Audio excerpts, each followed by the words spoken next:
feeling in through the bottom of the legs and through the bottom of the body. Start to put the weight in the heels, squeeze, pull that energy up from the ground.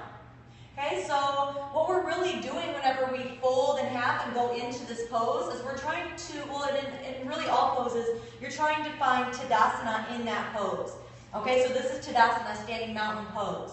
Now, how I start to get into this pose is bring one foot back, okay, and bring the hands to the heart. Now, what I want to do with this knee is not lock it back, but I want to squeeze the quad so it doesn't look bent, but it might feel a little bit bent to you, especially if you hyperextend.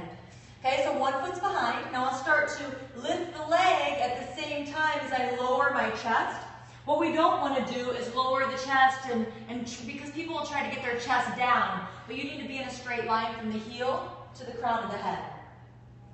Okay, you can start coming down. You want the back toes turning down, and then you can bring your hands to your heart and bring your chest forward.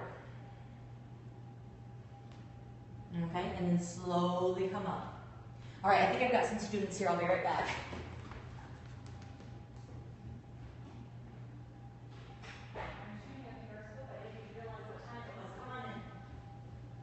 I'll look into it when I'm done. Okay, hey guys, I'm sorry. All right, so I've got some yoga students starting to get here. Okay, so again, Virabhadrasana 3.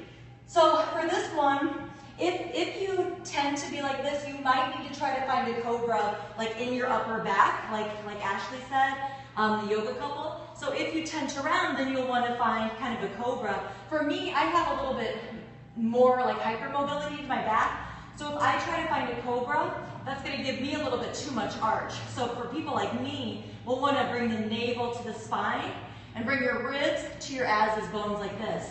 So instead of being like this, bring these bones to these bones. Kind of closing that a little bit, navel to spine. Okay, so instead of overarching, come here. Instead of coming down here, try to find cobra. Okay, drawing the shoulders back, you can bring the arms overhead. Another way to practice it, hands here. So you can start in a forward fold, then bring the leg up. Once you feel comfortable, come onto the fingertips. Then bring the hands up. Do not open the hip. Keep the hips square, back toes point down. Another way you can practice, hands on the block, lifted leg up. You want to make sure that you're far enough away from the wall so that your legs are at 90-degree angles. Okay, so you should be able to lift your hands. You don't want to have your foot way back and you can't lift your hands. So the foot is right under the hip, back leg, lifted leg is parallel to the ground. From here, onto the fingertips, lift. So then you can really start pushing into that back leg and see then what the pose feels like. Alternatively, hands here. Leg lifted. Okay? Just like that, having the shoulders wrapped.